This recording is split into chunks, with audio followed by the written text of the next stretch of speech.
Meeting चल रही है और अब वो मीटिंग खत्म हो गई है। ये बड़ी अपडेट सामने आ रही है कि जो मीटिंग चल रही थी वो मीटिंग अब खत्म हो गई है। लद्दाख हाई पावर कमेटी की बैठक हुई है जिसमें कारगिल डेमोक्रेटिक अलायंस यानी कि केडीए और एपेक्स बॉडी के सदस्य मौजूद रहे। इस बैठक में लद्दाख के मुद्दे पर बातचीत हुई है जिसमें स्टेटहुड, छठी अनुसूची के साथ साथ 24 सितंबर को हुई हिंसा के बारे में बातचीत हुई है। मीटिंग के बाद लद्दाख के सांसद हनीफा जान ने कहा कि मीटिंग में सभी मुद्दों पर सकारात्मक बातचीत हुई है। उन्होंने कहा कि स्टेटहुड से लेकर छठी अनुसूची के मुद्दे पर बातचीत हुई है, साथ ही लद्दाख के हिंसा को लेकर भी चर्चा हुई है और इस मीटिंग में केडीए और एपेक्स बॉडी की तरफ से कई बातें रखी गई है। मीटिंग में सोनम वांगचुक पर लगे एनएसए को हटाने की मांग भी की गई है। साथ ही हिंसा के दौरान हिरासत में लिए गए लोगों को रिहा करने की भी मांग की गई है। इतना ही हिंसा में जिन 4 लोगों की जान गई थी, यानी कि लेह में जो हिंसा हुई थी 24 सितंबर को, जिसमें 4 लोगों की जान गई थी, उनके परिजनों के लिए उचित मुआवजा देने का मांग भी इस दौरान किया गया।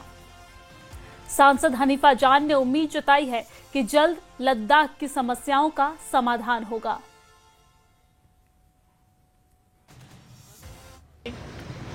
देखिए, बहुत ही एक अच्छे माहौल में और एक अच्छी शुरुआत से ये मीटिंग हुई है। खुले दिल से, चाहे लद्दाख के लीडरशिप हो, चाहे हमारे ऑफिशियल्स हो, होम मिनिस्ट्री के, सब लोगों ने बैठ के जो है हमारे जो मेन मुद्दे हैं, statehood, 6th schedule, constitutional safeguard के ऊपर खुली मन से जो है डिस्कशन हुआ और उनके सामने हमने अपने सारी चीज़ें रखी है। और आगे जाके मुझे लगता है, मुझे एक ये उम्मीद जागा है हम सब में कि लद्दाख के इश्यूज़ को कहीं ना कहीं आगे जाके कुछ ना कुछ रेजोल्यूशन जो है इसका हो जाएगा। ये हमारा मानना है, हमें लगता है।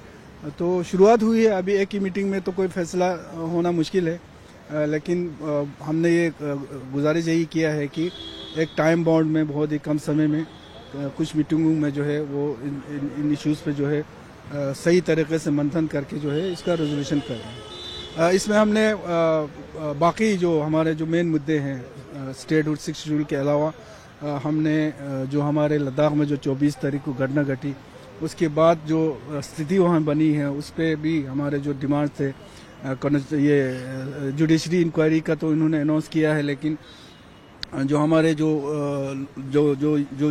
लद्दाख में जो डिटेनीज है जिनको जेल में बंद किया गया है, सोनम वांगचुक जी पे जो एनएसए लगाया है, और खुसूसन जो फैमिलीज जिन्होंने अपने घर के चिराग खोए हैं, उनको एक सही जो है एक कंपनसेशन मिले, ये सारी चीज़ें इनके सामने रखी है, बहुत ज़ोरदार तरीके से रखी है। और सबसे बड़ी बात है कि इस बार हमें लगा कि बहुत ही सीरियसली, सिंसियरली जो है एमएचए जो हमारे ये है वो बातचीत का शुरुआत जो है उन्होंने किया है। तो एक उम्मीद हमें जगा है कि आगे जाके कहीं ना कहीं हमारे लद्दाख के इश्यूज का नहीं, हमने सोनम वांगचुक जी के बारे में भी उनको बोला है कि उन पे जो एनएसए लगाया है उसको जल्द से जल्द हटा के उसको रिहा किया जाए। उसके साथ साथ लेह में जितने भी हमारे डिटेनीज हैं, हमारे लोगों को जेल में बंद किया गया है, उनके बारे में भी कहा। और खासकर जो हमारे जो इंजरी हुए है और खुसूसन जिन लोगों की मौत हुई है, उनके फैमिलीज को जो है बहुत ही एक माकूल जो है वो कंपनसेशन दिया जाए। बिल्कुल जल्दी होगा, अभी डेट ये लोग निकालेंगे, बहुत जल्दी इंशाल्लाह मीटिंग हो जाएंगे जल्दी। हमने कहा है कि जो टाइम बाउंड उसमें जो है इसका जल्दी मीटिंग होना चाहिए। एचए के ऑफिशियल्स, एपेक्स बॉडी और केडीए की सब कमेटी की, हमारे ऑनरेबल एमपी साहब भी मौजूद थे, दोनों ऑनरेबल चीफ एग्जीक्यूटिव काउंसिलर्स भी मौजूद थे। और इस वक्त स्टेटहुड 6th शेड्यूल का जो इशू है वो ऑन टेबल है और उस पर मज़ीद अभी हम बात कर रहे हैं, डिलिब्रेशन चल रही है। इसके अलावा जो 24 सितंबर को जो घटना घटी थी लद्दाख के अंदर, उसमें हमने जो डिटेनीज है उनको फ़ौरन रिलीज़ किए जाने की मांग की है, जिसमें सोनम वांगचुक साहब भी शामिल है। उनके इशू को भी स्ट्रांगली हमारे को चेयरमैन कमर साहब, एमपी साहब और मैंने, और इसके अलावा हमारे दूसरे लीडर्स ने भी, करबलाई साहब ने भी इसको स्ट्रांगली उठाया है। और हम उम्मीद करते हैं कि बहुत जल्दी जो है उनको भी रिलीज़ किया जाएगा और जो दूसरे जो मेंबर्स हैं हमारे एपेक्स बॉडी के, यूथ लीडर्स हों या जो भी डिटेनीज हों, उनको रिलीज़ किया जाए। और जो कंपनसेशन की हमने बात की है, जो मारे गए 24 सितंबर को और जो ज़ख्मी हुए हैं उनकी, तो उस पर भी काफ़ी बात हुई। उम्मीद करते हैं कुछ समय में ये जो है इसका भी कोई फ्रूटफुल आउटकम आएगा। हम पॉजिटिव थे और पॉजिटिव हैं और बहुत जल्दी हम अगली मीटिंग के लिए मिलेंगे जिसमें हम 6 शेड्यूल और स्टेटहुड की बात करेंगे।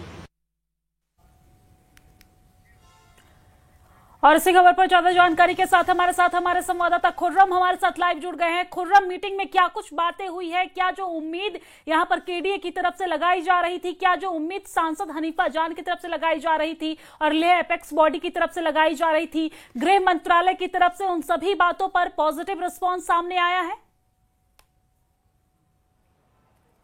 देखिए, दो अहम बातें हैं इस पूरे इशू को लेकर जो मीटिंग में हुआ है। एक तो ये कि सोनम वांगचुक और जो तमाम डिटेनी है, 50 के करीब जो डिटेनी है, उन सबकी रिहाई का मुद्दा, उन सबको छोड़े जाने का मुद्दा इस मीटिंग में उठाया गया है। लेकिन साथ ही साथ सरकार की तरफ से कोई आश्वासन फिलहाल नहीं दिया गया है, बल्कि ये कहा गया है कि अपर अथॉरिटीज को ये तमाम बातें पहुंचाई जाएंगी और उसके बाद जो है इस पर कोई फैसला लिया जाएगा। लेकिन फिर भी लद्दाख के जो लीडर्स हैं, क्योंकि जिस माहौल में बातचीत हुई है उसको लेकर वो काफी खुश नजर आए और उन्होंने कहा कि आने वाले जो है 1-2 हफ्तों के अंदर कुछ और मीटिंग्स जो है वो होने वाली हैं। तो ये बड़ी एक अपडेट कह सकते हैं इसको, क्योंकि सीधे तौर पर बातचीत जो है, जो मुज़ाकरात हो रहे थे, वो कहीं ना कहीं पटरी पर लौटते हुए दिखाई दे रहे हैं। तो गतिरोध 24 के बाद और सोनम वांगचुक की गिरफ्तारी के बाद और जिस तरीके से फॉरेन फंडिंग का इस पूरे मामले में इशू आया था, उसके बाद जो गतिरोध बना था और बातचीत बंद हो गई थी, वो कम से कम अब पटरी पर लौट आई है। लेकिन साथ ही साथ आगे की जो मीटिंग होगी उसमें 2 स्पेसिफिक जो खासतौर से मुद्दे हैं, 6 शेड्यूल और उसी के साथ साथ स्टेटहुड, इन दोनों को लेकर आगे की मीटिंग में बातचीत होनी है। और भी बहुत सारी चीजें हुई हैं, जैसे कि जो लोग हिंसा में मारे गए थे उनको कंपनसेशन देने की बात उठाई गई है। तो तब एक अच्छा पॉजिटिव तमाम चीजें निकल कर आई हैं। लेकिन फिलहाल सोनम वांगचुक की रिहाई को लेकर सरकार की तरफ से कोई आश्वासन फिलहाल नहीं आया है, कोई पॉजिटिव रिस्पांस नहीं है। हाँ, ये कहा है कि हम ऊपर तक जो है इस बात को पहुंचाएंगे। तो हालांकि उम्मीद जता रहे हैं जो लद्दाख के लीडर हैं कि उनको छोड़ दिया जाएगा। आगे की बातचीत जो है फिलहाल जो है वो आगे जो है कई मीटिंग्स जो है 1-2 हफ्ते के अंदर होने वाली है। इस बात को लेकर जो है पूरी खबर सामने आई है। ठीक है खुर्रम, बहुत शुक्रिया तमाम जानकारी साझा करने के लिए, हमारे साथ जुड़ने के लिए।